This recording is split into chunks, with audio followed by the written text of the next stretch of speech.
Gente, 8 horas 10 minutos, voltamos ao vivo aqui pela Folha FM 98,3, estamos ao vivo com Folha no Ar, ao vivo também no Face e no Instagram, você acompanha este programa agora lá no Instagram também, daqui a pouco vai estar no YouTube de volta aí. E para você que está ligado aqui com a gente, tem ainda daqui a pouco reprise lá na Plena TV, em podcast também, todas as plataformas tocadoras de podcast, enfim. São 8 horas e 11 minutos. Voltamos no oferecimento de Proteus, Unimed Campos, Laboratório Plínio Bacelar, Vacina Plínio Bacelar, Coagro e Radmed. Conversando hoje, junto aqui na bancada com o jornalista e repórter de política Everton Luna, estamos tendo o prazer de receber aqui o coordenador geral reeleito. São 4 anos, né, o Sérgio? 3 anos. 3 anos. Para mais 3 anos de mandato, à frente do Sindicato dos Petroleiros do Norte Fluminense. O Sérgio Borges. Ô Sérgio, no bloco passado eu deixei a pergunta sobre a questão da soberania e o quanto é importante a gente ter a nossa soberania e através das nossas riquezas. Como, por exemplo, os minérios que foram nem privatizados, foram doados da Vale do Rio Doce. Teve aquele negócio de R$1 simbólico. E olha que eu sou fã de Fernando Henrique Cardoso, eu acho ele um cara genial no que diz respeito àquele governo dele passado. Agora, a parte das privatizações tem muitos questionamentos. E aí, eu te perguntei sobre isso. Qual a importância da Petrobras em relação à nossa soberania? Então, Cláudio, eu acho que primeiro a gente tem que desmistificar esse termo soberania, né? O que é soberania de forma popular, falando aqui para o ouvinte? Soberania é a capacidade de um povo, de um país, de decidir sobre o que ele quer, sem a interferência de ninguém, de nada que venha de fora. E quando se trata de soberania brasileira, eu estou falando da capacidade do Brasil de decidir sobre as políticas públicas, decidir sobre a questão do preço dos combustíveis e demais assuntos que são do interesse da população. Estou falando aqui do fortalecimento da nossa democracia, dos respeitos às instituições democráticas, os poderes públicos, federal, executivo, legislativo, judiciário, para que a coisa funcione bem, né? E quando se fala de Petrobras, a gente se fala de soberania energética. Ou seja, a gente não quer interferência de fora aqui na política energética aqui brasileira. E aí, quando a gente lembra das guerras recentes, né, vou pegar a última, a guerra do Irã contra Israel e Estados Unidos, que fechou ali o Estreito de Hormuz e aumentou o preço do combustível a nível nacional. Só para a gente ter como exemplo, os Estados Unidos, que é o exemplo de país liberal, democrático, capitalista, eles tiveram um aumento de até 50% no preço dos seus combustíveis internos. 50%, você imagina, vê aí como é que está aí na bomba, o diesel, a gasolina e o gás de cozinha, e aumenta 50%, aumenta a metade. A gente aguentaria pagar isso? E por que a gente tem que questionar isso? Porque hoje, não sei se todo mundo sabe, o Brasil é autossuficiente de produção de petróleo. Na verdade, o Brasil tem um superávit, Cláudio. A gente produz mais petróleo do que a gente consome. Mas, infelizmente, por conta de uma questão estrutural, nosso petróleo ele é um pouco mais pesado do que as nossas refinarias são projetadas. A gente ainda produzindo mais petróleo do que utiliza, a gente tem que importar parte do petróleo, um petróleo mais leve, misturar com o nosso para que as nossas refinarias consigam processar esse petróleo. Então, diferente dos Estados Unidos, onde o preço do combustível subiu até 50%, em algumas regiões 60%, aqui a gente praticamente manteve estável o preço dos combustíveis durante toda essa greve. Então, eu lembro que teve muita pressão na Petrobras, chegou até a anunciar, e o presidente Lula atuou junto à presidente Magda, que é a presidente da Petrobras, para que ela segurasse o preço. No final do último mês agora, de junho, em função da regularização lá do conflito, o preço internacional do barril começa a cair no mercado internacional e o governo federal resolveu retirar o subsídio que estava colocando aí principalmente para o diesel. Vejam que movimento interessante de um país que tem a sua soberania, ou seja, que tem a sua capacidade de decidir por si só. Ao mesmo tempo em que o governo federal retirou o subsídio no final do mês passado, a Petrobras, para evitar qualquer aumento superficial ou até artificial dos fornecedores, a Petrobras reduziu lá na refinaria o preço do diesel. Então foi um movimento casado entre o governo federal e a Petrobras para que não houvesse nenhum impacto para o consumidor final, que são, principalmente no caso do diesel, as transportadoras, os donos de caminhões, que geralmente fazem frete de tudo que a gente consome a nível de Brasil. Os Estados Unidos não conseguem fazer isso, Cláudio. Sabe por quê? Porque lá tudo é privado. Então, as empresas falam assim, olha, o governo estadunidense, eu sei que vocês não querem, mas eu vou priorizar o meu lucro. Então, eu vou adotar uma política de acordo com o que eu quero. O que gera um impacto muito grande, significativo para a população, que não tem nada a ver com as guerras que ocorrem no cenário internacional. Então, quando a gente fala de soberania, a gente está falando disso, dessa capacidade de controle de preço, para que a gente não volte a ter, como a gente já teve em momentos anteriores, o que a gente chama de pobreza energética, Everton, que é o seguinte, população que não aguenta pagar, por exemplo, gás de cozinha, cozinhando com álcool e tendo acidente a nível de Brasil, as pessoas se queimando. Isso é um absurdo, gente. A gente não pode permitir que uma coisa dessa volte a acontecer. Por isso que a Petrobras faz parte disso tudo. Serginho, a gente tem uma pergunta aqui do ouvinte José Ornes Rosa. Bom dia. Já temos conhecimento que as áreas ocupadas pelo MST, como os pequenos agricultores de um modo geral, não tem qualquer apoio na região, isso nos últimos anos, tanto do governo municipal, estadual e federal. Se existe esse apoio, dê um exemplo de produção. Então, a gente tem conhecimento, por exemplo, que ali no assentamento Zumbi dos Palmares, que foi o primeiro e é o maior assentamento do MST aqui na região.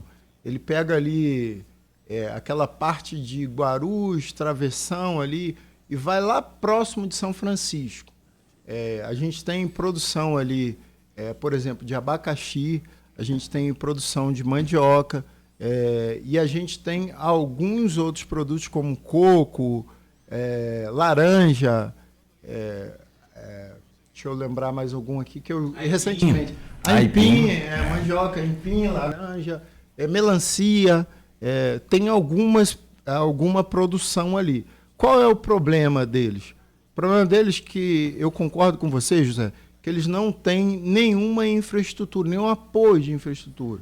E aí eles têm uma dificuldade imensa de fazer esse escoamento da produção aqui para o centro da cidade, para que eles possam vender.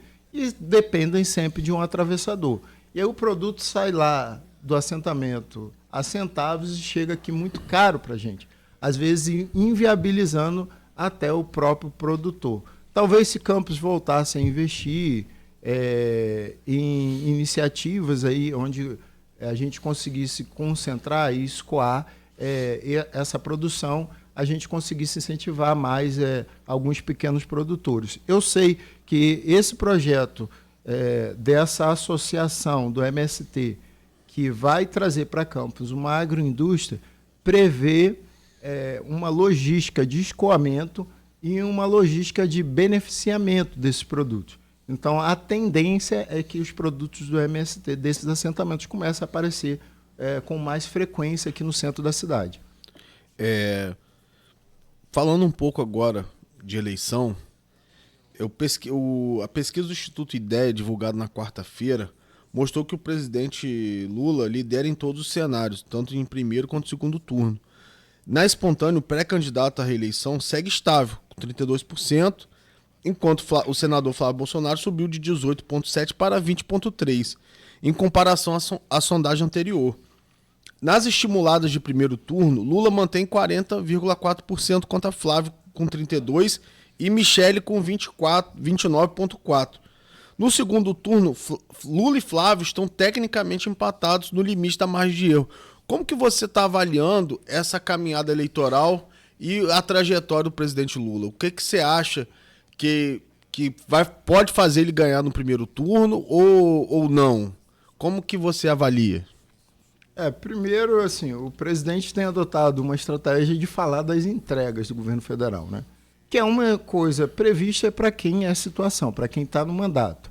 Falar de tudo que fez e de preferência, utilizar novas formas de comunicação. A gente tem visto aí a utilização das redes sociais, com memes e coisa e tal, para falar de todos os programas sociais, aí são diversos. Pé de Meia, o Desenrola agora, que é um programa social que está beneficiando várias famílias endividadas, né?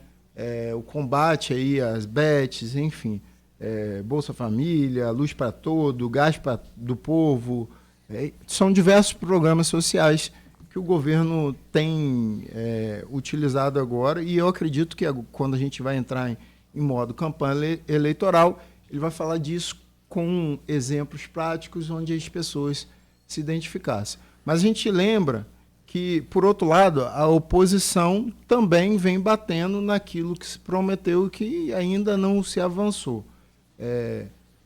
O cenário colocado até agora traz uma dificuldade a mais para a oposição por conta dos escândalos que estão sendo divulgados aí a partir do caso do Vorcar, o Banco Master, e a aposentadoria de uma série de pessoas que foram prejudicadas por conta da eleição, por conta desses escândalos, a corrupção.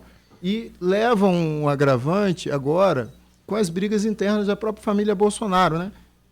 Eles mesmos não conseguem se entender lá, a briga entre Flávio e Michele, e que foi denunciada até pelo nosso político local aqui, Garotinho, através do seu podcast, que é muito ouvido aí. Mas assim. Ele agora é jornalista investigativo. Rapaz, ele soltou desculpa te atrapalhar, ele soltou um vídeo, negócio das astronautas. Michele copiou o vídeo e publicou. Rapaz, ele achou ruim, porque é como se ele tivesse insinuado que naquela festa, para quem não acompanhou, gente, o Vorcaro, dentre as festas, eu posso falar suruba não, né? Porque já falou. E aí foi promovido acho que agrupamento de pessoas fica melhor. O encontro das meninas com os senadores e tal. E as meninas estavam de capacete de astronauta, uma treta dessa que eu não entendi até agora. E aí o Garotinho falou que tem esse vídeo e que tem um monte de senador aí. Deu a entender em algum momento para algumas pessoas que o Flávio estaria nesse... que ele falou que senador de tudo que é lado, né? Uma coisa assim. E a Michele republicou esse vídeo para botar mais fogo, mais lenha na fogueira. E aí o pau quebrou. Ele foi, inclusive, falou que não, o Flávio não está nesse vídeo. Assim, quem tiver mais interesse é só pesquisar o tema aí. Tem vários canais, a imprensa tem divulgado. Mas o fato é que esses escândalos recentes prejudicam ainda mais aí o Flávio e a direita, o que, de certo modo, facilita o trabalho do Lula. Só, Everton, que o Brasil está tão polarizado, mas tão polarizado, que quando você faz uma análise mais crítica e detalhada da pesquisa eleitoral, você vai perceber que os votos da direita, da extrema-direita, estão consolidados. Eles não se alteram por conta dos escândalos, assim como o voto da esquerda, da extrema-esquerda. Já estão fechados. O que está se alterando é uma pequena margem no meio, que já foi de 30%, hoje está mais reduzida, que se chamam agora independentes. Esses independentes que vão decidir a eleição, inclusive se ela vai ser fechada no primeiro turno ou não. Porque, devido ao nível de polarização, a gente sim tem uma chance de fechar essa eleição no primeiro turno. Mas a gente lembra que, historicamente, a esquerda nunca ganhou uma eleição no primeiro turno. Então, isso é uma coisa muito difícil também de ocorrer. Eu tenho uma visão que, a depender de como o Lula entrar agora no início da campanha e da forma de comunicar que ele fizer, ele pode sim terminar esse processo eleitoral logo no primeiro turno e a gente simplificar aí o processo eleitoral como um todo. A gente falou sobre os eleitores do centro, né? Aqueles que não estão polarizados, e um peso muito grande nesse eleitorado é o preço do carrinho de supermercado. Como que você acredita que a gestão Lula possa reverter essa questão? Porque na campanha ele falou, não, agora a gente vai comer picanha, e não, agora é churrasco. E acabou que nessa última gestão esse reflexo não funcionou, não trouxe o resultado que eu acredito que até o presidente esperava.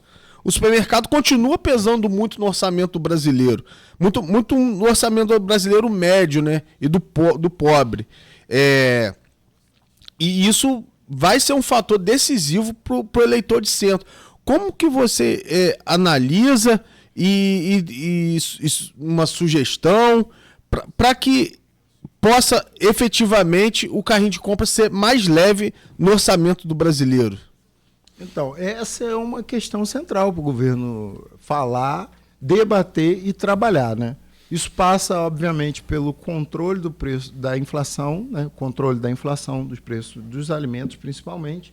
E quando a gente fala em controle da inflação, a gente está falando, se você quer reduzir a inflação, você tem que aumentar investimento na produção de alimentos. É assim que reduz preço.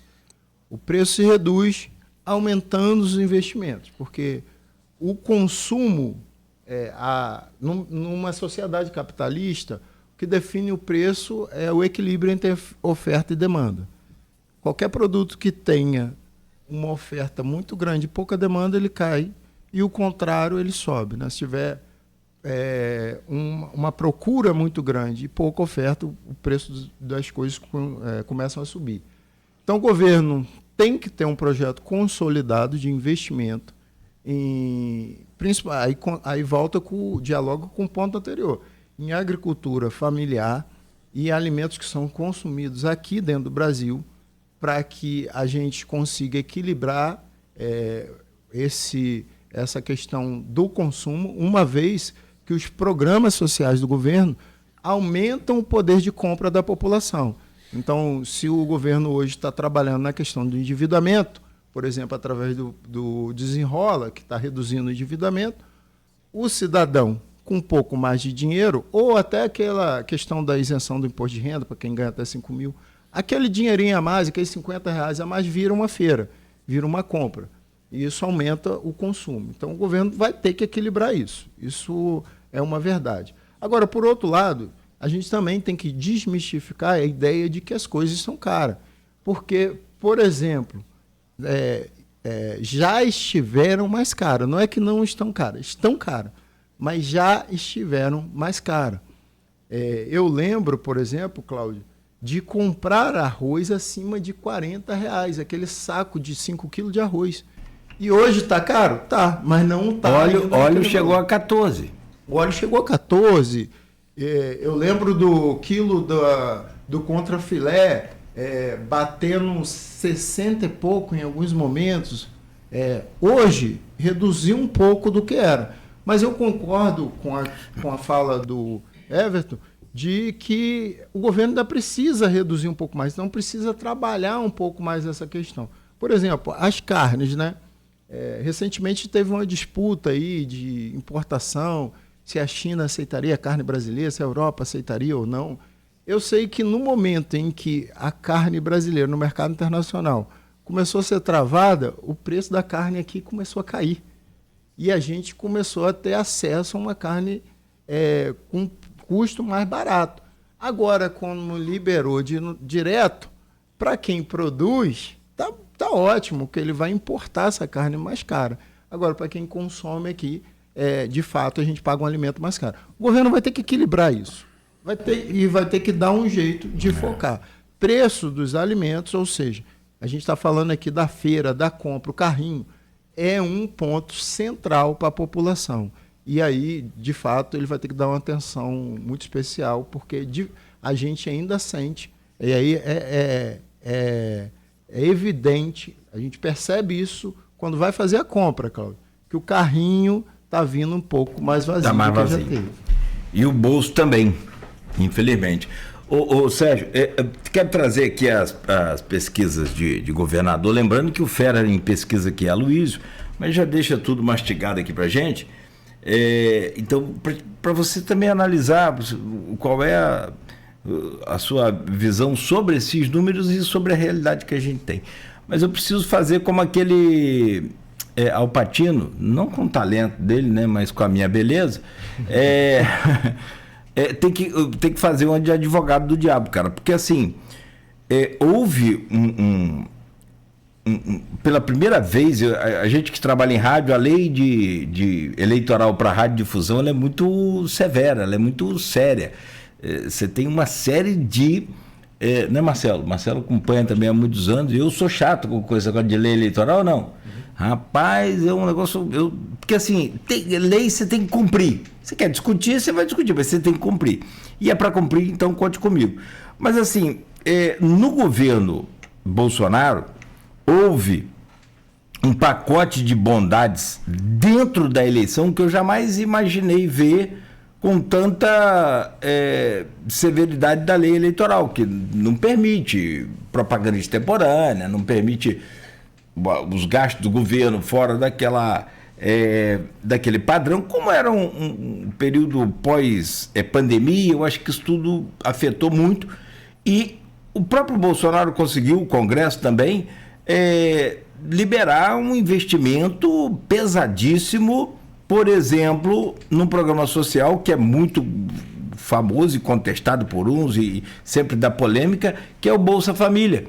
Ele conseguiu triplicar o valor do Bolsa Família. O Bolsa Família pagava 192, 197, Bolsonaro colocou para 600, dentro do período eleitoral. O que eu estranhei foi isso, mas entendi dessa parte, e isso não deu voto a ele. Não, a esse pessoal do... E eu até na época mostrava aqui que eu fui à Caixa... Falava aqui que eu fui à Caixa Econômica e ele colocou Auxílio Brasil. Só que as pessoas estavam recebendo R$600 do governo Bolsonaro com o cartão cidadão do Bolsa Família. Falei, não vai dar impacto nas urnas ou nas pesquisas conforme ele pretendia. Porém, veio aí o consignado. Aí, amigo, pesquisa apontou imediatamente o crescimento de Bolsonaro, faltando 15 dias para as eleições. O que eu quero trazer aqui para você analisar? O pacote de bondades do Bolsonaro refletiu nas pesquisas para ele, e tem gente que diz que se tivesse mais um período maior de eleição, talvez ele venceria. Mas, enfim, isso é tudo projeção. O pacote de bondade, e aí ficou o quê? A dívida para o país pagar. O pacote de bondade de Lula hoje, como você disse, são atitudes até necessárias e importantes.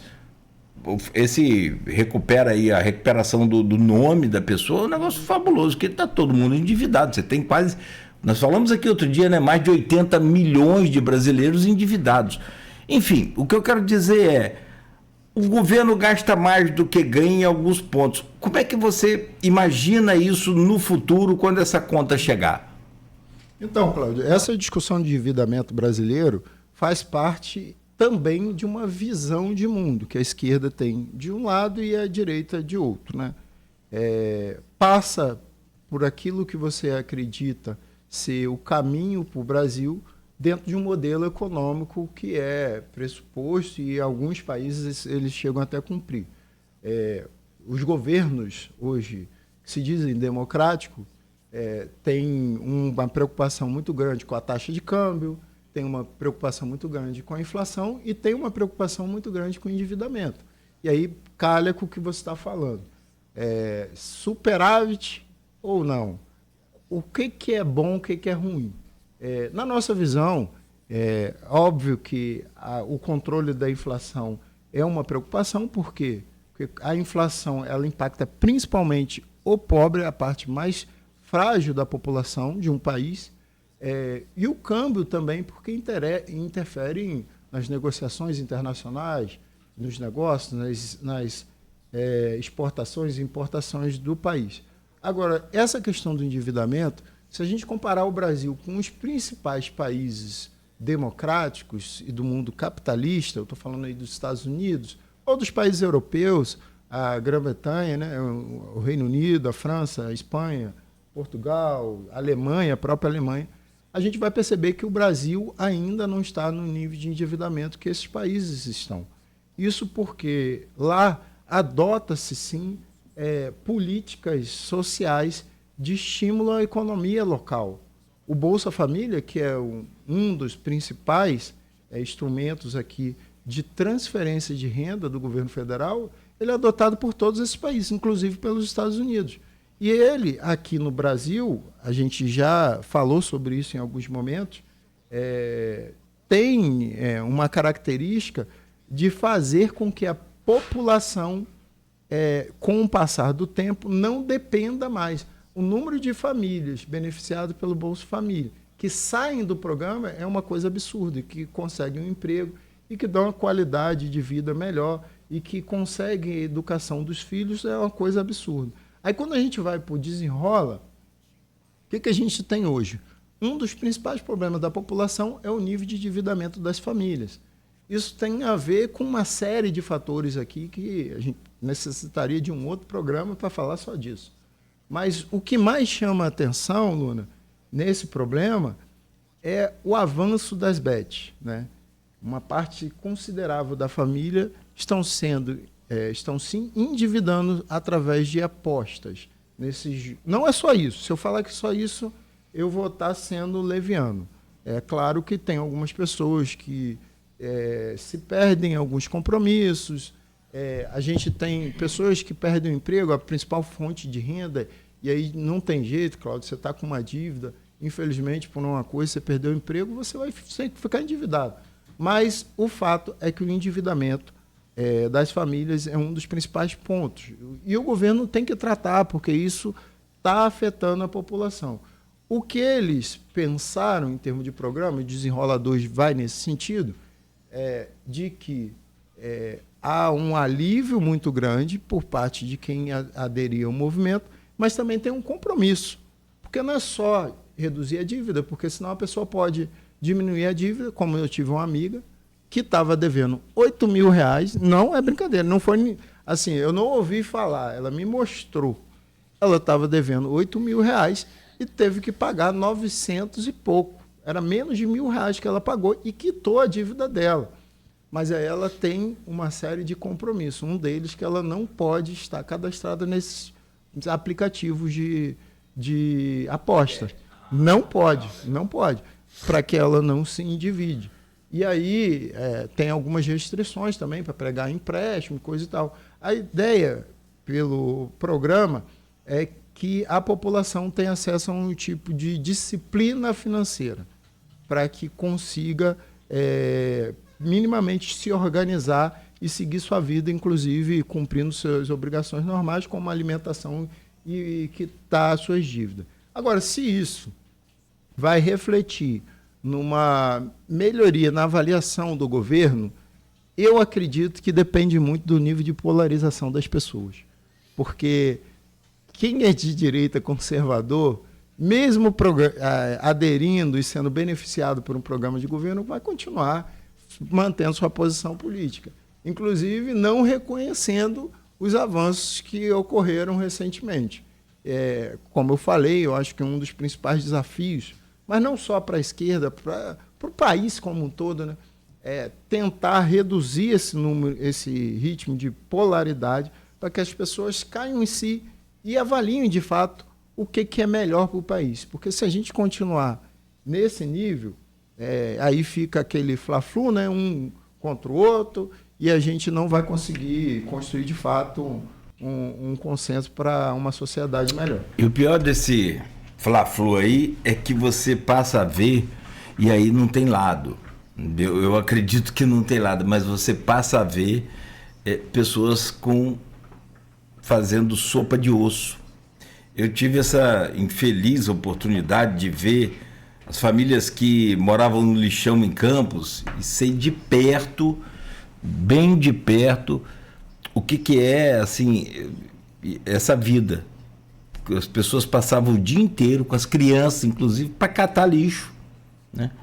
Chegou no dia da reportagem que a gente estava eu e Chico da rádio, Chico da TV, a gente fazendo lá pro programa dele, e chegou um caminhão do presídio na época, isso lá para 2002, início dos anos 2000, e lotado de quentinha fechada. Eles falaram, não, a gente prefere aqui a nossa sopa aqui. É um negócio, e a sopa sendo feita no lixão, com resto de comida, e numa lata daquela de 18 litros, desse tipo de tinta, que é usada muito para manteiga, gordura, essas coisas. Imagina a tristeza que é isso. E assim, a gente... Eu vi isso de perto, não é bacana não, sabe, cara? Imagina. Eu mesmo, assim, já presenciei aqui na cidade um fluxo muito grande de menores nos sinais de trânsito, pedindo coisas, vendendo bala. Hoje, eu vejo pouco. Confesso que eu vejo pouco, mas ainda tem. Mas eu já vi em cada sinal que eu parava de carro, tinha uma criança vendendo alguma coisa ou pedindo dinheiro. Isso é um absurdo. Criança tem que estar na escola. As crianças são o futuro do nosso país. Então, a gente tem que investir em educação. A gente tem que encontrar uma forma de diminuir essa diferença para que ambos os lados consigam dialogar, consigam conversar minimamente do que verdadeiramente é importante para esse país: educação, saúde, moradia, segurança. A gente precisa conversar sobre segurança pública, gente, a violência aqui na cidade é uma coisa absurda. No Rio de Janeiro como um todo, né, no estado do Rio, mas assim, a gente ainda vê trabalhador de manhã indo para o trabalho sendo assaltado em ponto de ônibus, é uma coisa revoltante, Cláudio. Um trabalhador que trabalha o mês inteiro, né? Aí a gente sabe a dificuldade que é comprar um celular, e às vezes um celular que precisa para fazer alguma coisa, né? Não é só um aparelho. E aí vem um meliante aí, enfim, por conta de uma série de circunstâncias, vai ali e toma algo que é seu, e isso te deixa extremamente revoltado. Então, segurança pública é um outro aspecto que a gente tem que olhar. Agora, tem que olhar de forma estruturante.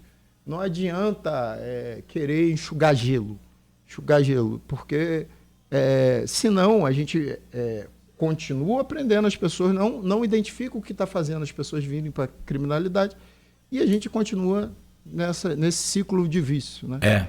Aqui, vamos lá, rapidamente para você projetar para a gente que o governo do estado, eleições 2026, hoje dia 10, hoje faltam menos de 90 dias para as eleições.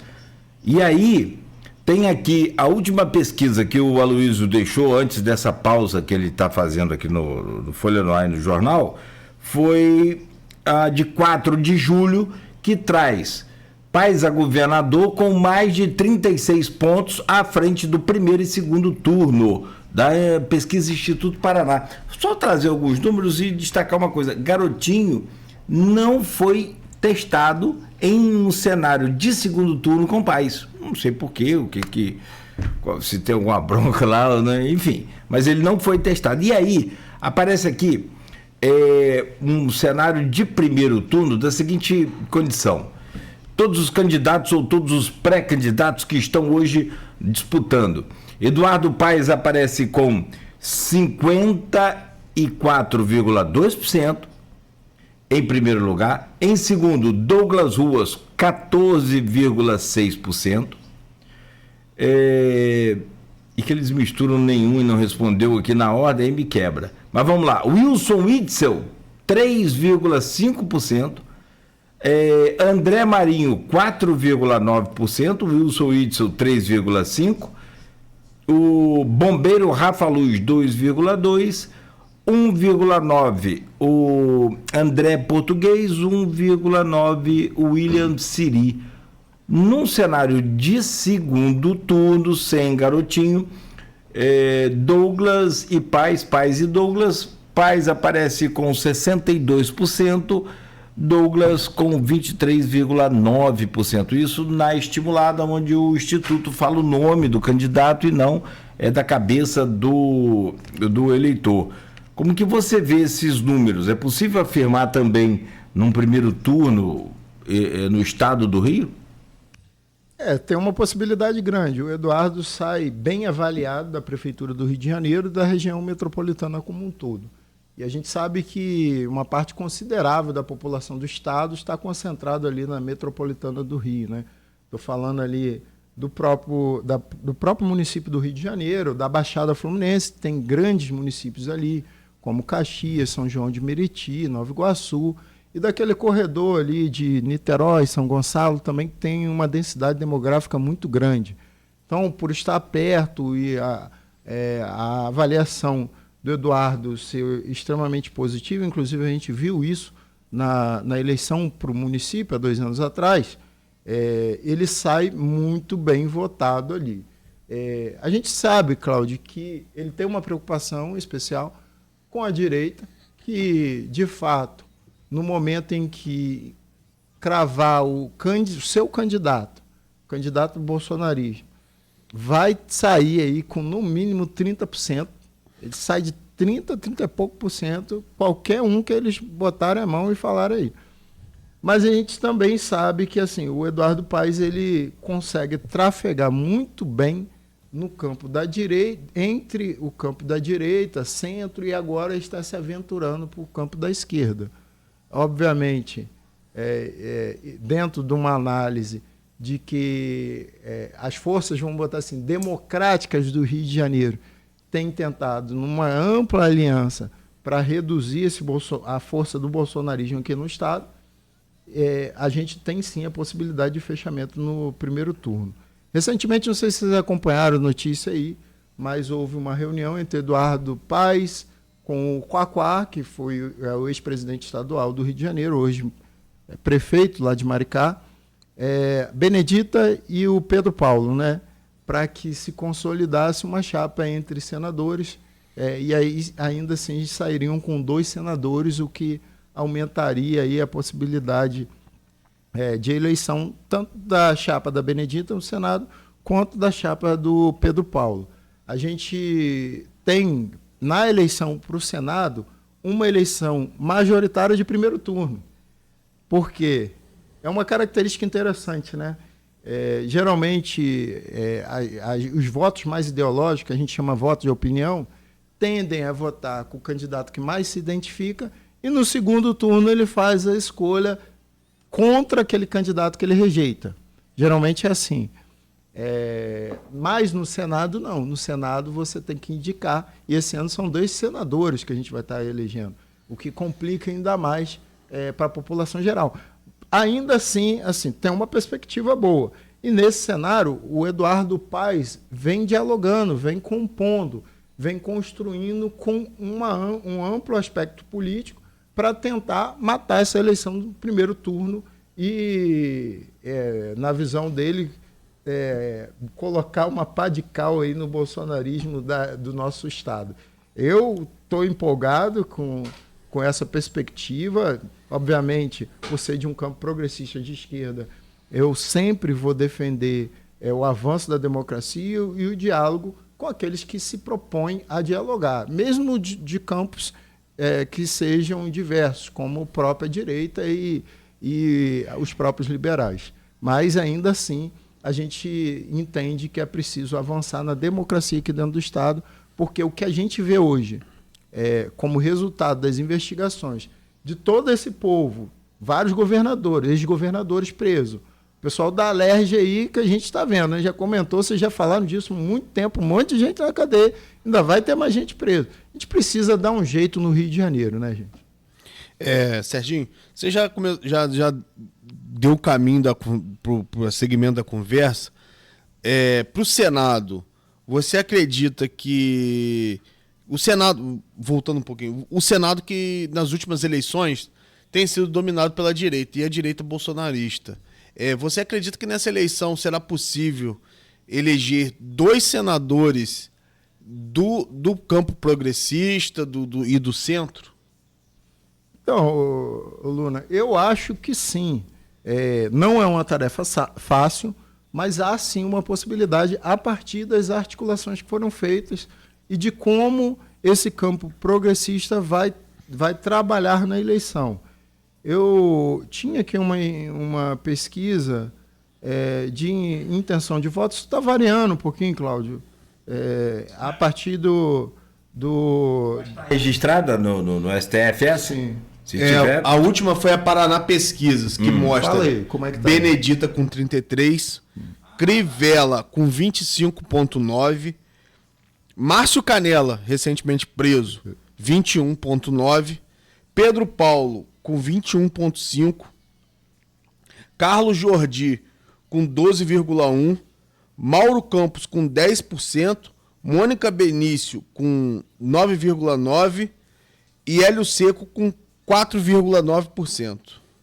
Exatamente, variou um pouquinho da minha pesquisa, mas está batendo, a ordem dos candidatos está batendo aí. Se vocês observarem, a gente tem a Benedita, que é petista, esquerda, liderando aí a pesquisa. Então tem uma grande possibilidade dela já estar eleita. Aí depois tem esse campo que pega o Crivella, que é o republicano, direita, o Canela, que está preso, direita, a chapa dele deve cair ou deve ser substituída, União Brasil, né? O Jordi, PL, direita, a Mônica Benício, aí, PSOL, esquerda, o Pedro Paulo, que é centro, mas agora compondo com o campo democrático, e aí vem o Mauro, o Hélio Seco. Então, os demais candidatos que também estão no lado da direita. Ou seja, se a gente somar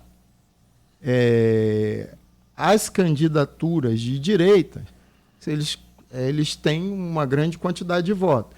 Mas, a depender dessa estratégia, com a Benedita se consolidando e avançando e abrindo caminho, e se juntando com o Pedro Paulo, que também é um candidato fortíssimo, porque sai com o apoio do Eduardo, e lá na capital, na região metropolitana como um todo, deve fazer uma quantidade de voto considerável, há sim uma possibilidade dos dois, um abrir campo para o outro, o Pedro Paulo abrindo espaço para a Benedita em áreas que ela não tem acesso, como, por exemplo, ele mencionou na reunião de ontem, que ele fez uma reunião no Rio de Janeiro com uma quantidade grande, eu não lembro de cabeça aqui, mas mulheres do campo evangélico e levando a Benedita. Lembrando que a Benedita é evangélica, né? Mas, assim, uns evangélicos mais conservadores, mais tradicionais, para que pudesse ter acesso à Benedita. Assim como a Benedita tem trazido o Pedro Paulo para sindicalistas, para conversar com sindicalistas, com movimentos sociais. Então, tem sim uma possibilidade. O desafio é justamente quem vai ser o candidato que o bolsonarismo vai botar a mão. Agora, com a prisão do Márcio Canela, eles estão segurando o candidato deles, eu acredito que essa deve ser a estratégia, até o último momento, onde eles vão ter que registrar e vão ter que apontar a candidatura. Esse candidato deve dar uma subida na pesquisa e balançar esse quadro aí final. Caiu um vídeo para mim aqui agora, peraí. Desculpa, perdão. Cara, garotinho falando de Quaquá, não deu para ouvir, só vi aqui no Instagram. Quaquá tá no Rock in Rio. Nosso Mick Jagger, né? Garotinho. Como a Luísa diz, né? Cara, o seguinte, pra gente analisar cenário de deputado estadual e federal, você não tem pesquisa, humanamente seria possível. A gente falou até aqui com o Bruno Soler, que é do Instituto Ideia, falou, cara, teria que ter um... Real Time Big Data. Do Ideia, do Real Time Big Data. Obrigado, Everton. E eu estava vendo a pesquisa do Ideia agora aqui, me confundi, desculpa.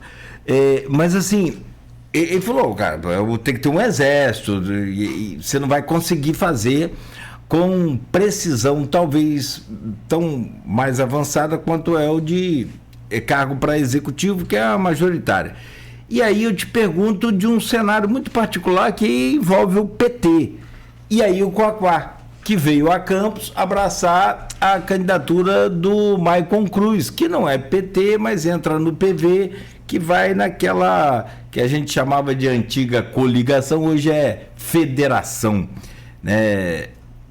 como é que você vê? O Quaquá fala em nome de Campos, ele tenta se não apoderar, mas ele tenta ser uma liderança do PT dentro de Campos, com a indicação do Maicon Cruz, que é pré-candidato a vereador. O PT fecha com o Maicon Cruz aqui, o PT de Campos. Como é que fica esse cenário?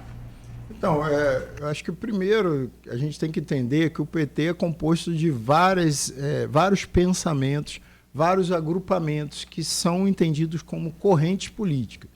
São grupos coletivos de pessoas que têm metodologia ou de construção, ou até mesmo um direcionamento político muito parecido, que se juntam para tentar dar um direcionamento e disputar por onde que o partido anda.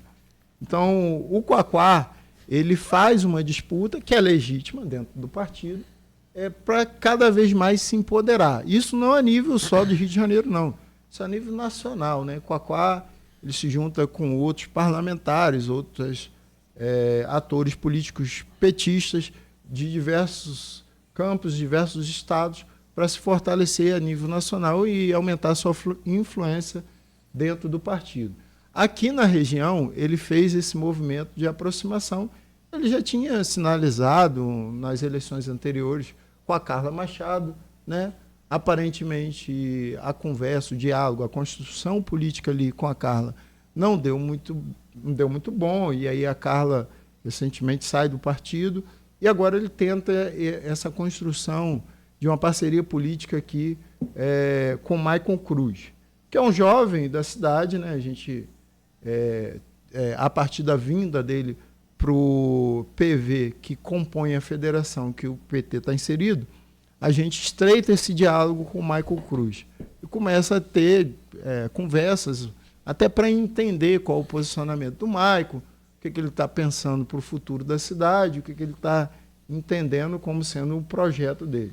Eu acredito que o Quaquá, nesse momento, tem um interesse, sim, interesse de fortalecer a dobrada dele, que é o Maicon Cruz, com o filho do Quaquá, que é candidato a deputado federal, o Diego Zeidan Quaquá. Era Diego Zeidan, agora é Diego Zeidan Quaquá.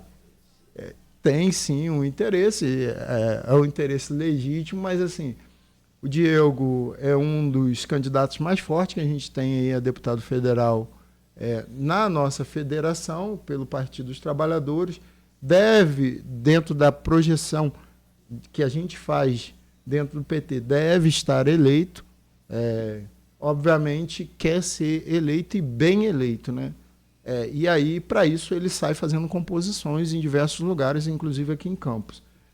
Nós temos um pensamento, Cláudio, assim, em termos de PT municipal, de que a gente precisa fortalecer a federação.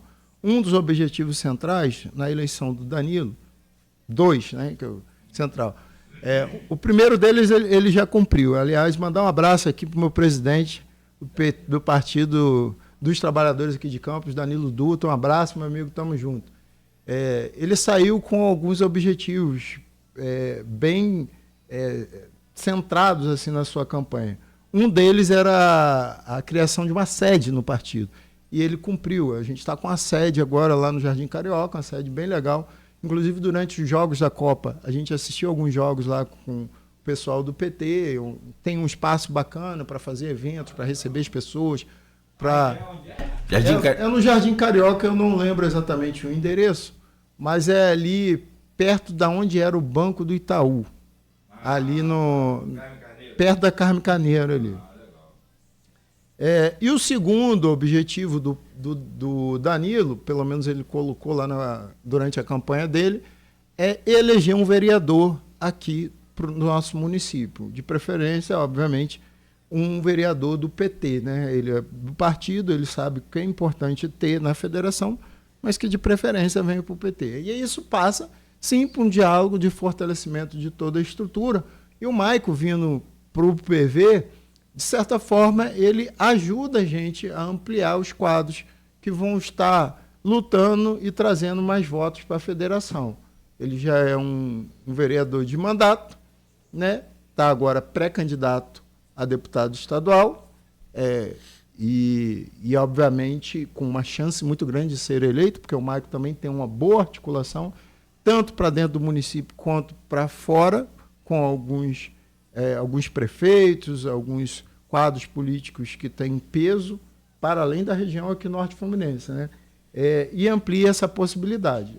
A gente vai estar cada vez mais se aproximando do Maico, porque, obviamente, dentro de uma perspectiva de trabalhar a federação e a esquerda aqui na região, a gente precisa construir pontes e, além disso, disputar os mandatos que a gente tem aqui na região para que, de fato, eles lutem por melhorias para a gente, trazer mais avanços para a população.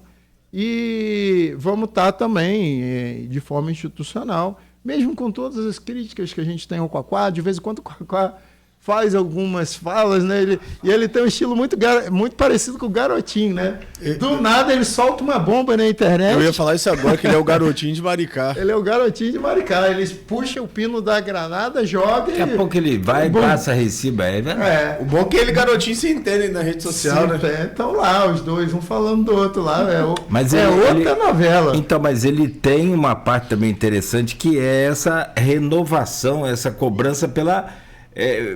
renovação constante da forma de pensar do PT. Acho que também vale a pena. Não, sem sombra de dúvida.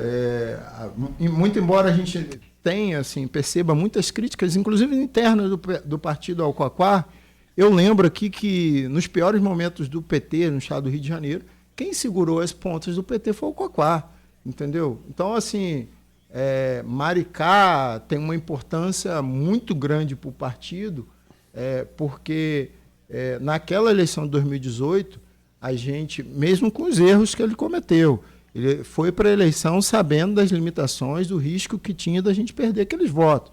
E perdemos. E na eleição nós fizemos apenas um deputado federal, que foi a Benedita, pelo PT, e um pelo PCdoB, que é a Jandira Fegali. Foi um dos piores momentos que a gente teve aqui. Ainda assim, ele manteve essa linha de trabalhar a renovação, de trazer gente nova, de trazer novos quadros, trazer votos novos para dentro do partido e refletir a estratégia eleitoral que o partido utiliza, principalmente por estar num estado conservador. Serginho, como que você observa o... É a última, Nogueira, é a última. Não, eu tô olhando aqui pro computador, eu olhei a hora, pra quem não viu, né? Aí, Everton, é a última. É porque ele ontem eu falei que a gente tava igual bêbado no final da noite, né? Saideira. Essa é a saideira, real. Então vamos lá. Você tocou no assunto, falou de Quaquá, da questão como ele enxerga o partido, como ele age, e... existe um racha, né, entre dois grupos no Rio de Janeiro. Lindbergh, Siciliano de um lado e Quaquá do outro. Como que você analisa, como que você realmente observa essa divisão? É natural essa divisão? Essa divisão é benéfica para o partido? Esse debate de ideias? Não, essa divisão, na minha visão, é benéfica sim. Por quê? Porque a gente tem um grupo extremamente ideológico, aí comandado pelo Lindbergh, mas vem junto a própria Benedita, o Raymond e mais alguns parlamentares que disputam a sociedade a partir de um ideal onde a consciência de classe, a consciência do eleitor, ele faz a diferença como um todo. E o Quaquá, junto com outro grupo de políticos dentro do partido, enxerga a disputa eleitoral a partir do que eles observam na prática, no dia a dia. E aí a gente lembra que a sociedade tem problemas. Se a gente olha para o Congresso e vê que uma sociedade uma sociedade de trabalhadores, elege mais de 90% de deputados e senadores que votam pautas contra os próprios trabalhadores, tem algum erro de representação aí. O Quaquá já defende um pouco mais de pragmatismo político nas disputas eleitorais. O que traz um incômodo para quem é mais ideológico. E aí, esse embate entre seguir numa linha mais ideológica e ter um pouco mais de pragmatismo na disputa eleitoral, na minha visão, fortalece o partido, porque nem tanto para um lado, nem tanto para o outro.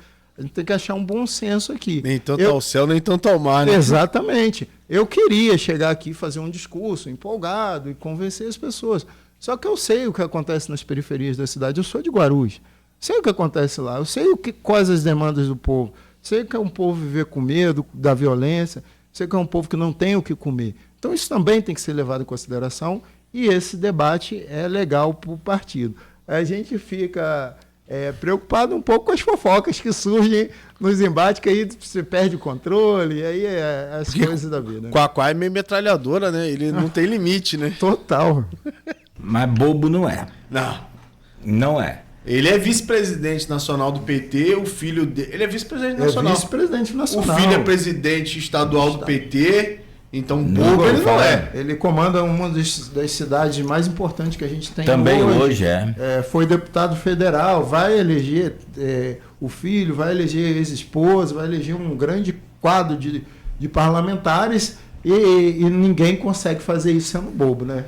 Não. E mais, lá tem um programa dos ônibus, transporte público, que é também utilizado por algumas outras prefeituras, modelo, e que causa inveja aí os cidadãos de várias cidades. Inclusive a nossa, né? A nossa, né? Porque é o maior calcanhar de Aquiles da nossa cidade é o transporte público. A nossa e as outras 99%, um pouco mais, né? São da Barra não tem, mas do porte de Campos, acho que a maioria tem esse mesmo problema crônico que é o transporte público. Sérgio, aqui, você não gostou do Brasil sair da Copa do Mundo, mas nem tanto ao mar, nem tanto ao céu, né? Como é que é? A terra, né? E a nossa festa amanhã também, o Brasil não vai atrapalhar com aquela seleção perrengue daquele... Eu ia falar um negócio aqui, depois os caras me processam. Daquele técnico ídolo aí do Luna, o Dom Carlos, italiano lá, italiano. Eu tô com o Lula nesse processo aí, que se ele fosse muito bom, ele salvava a seleção do país dele, que nem pra Copa foi. Não, mas com todo respeito ao profissional lá, deixa quieto. O Brasil não tem jogo amanhã, e amanhã tem uma festa muito importante, que é a comemoração dos 30 anos do Sindipetro.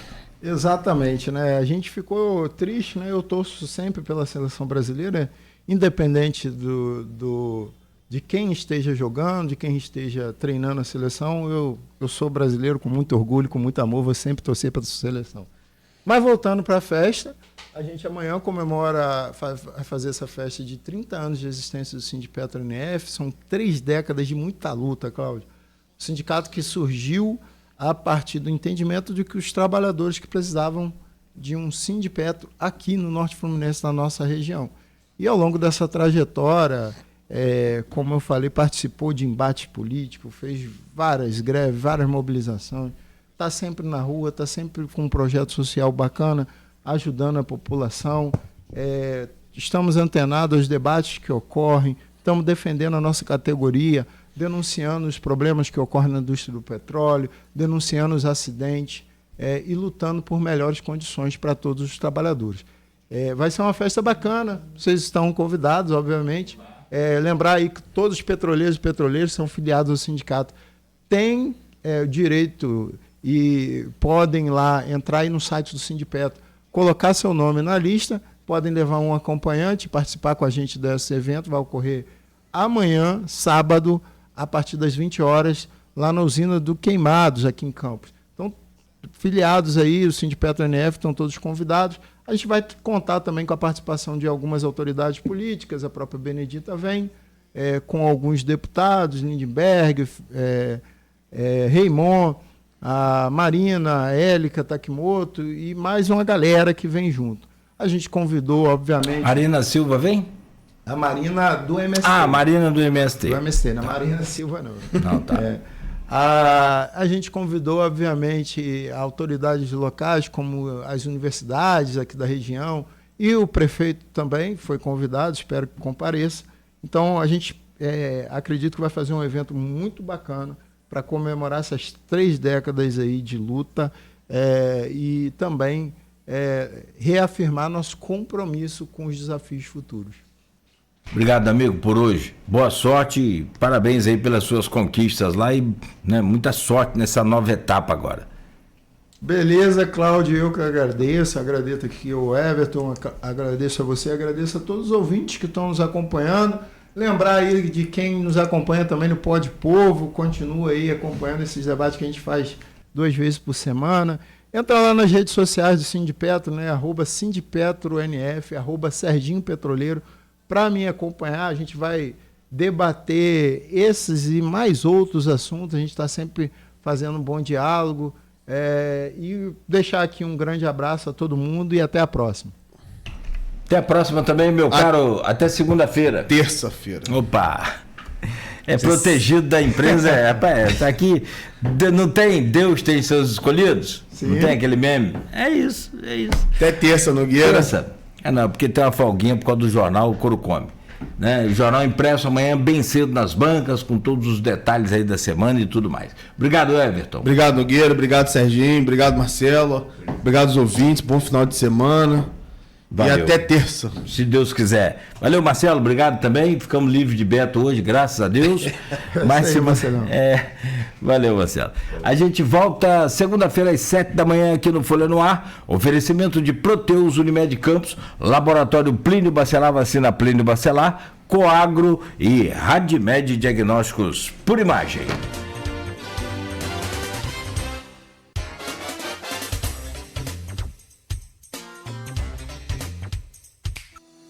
Está sendo implantado na Radmed o Gênios Mamography Oncology, o maior avanço na detecção do câncer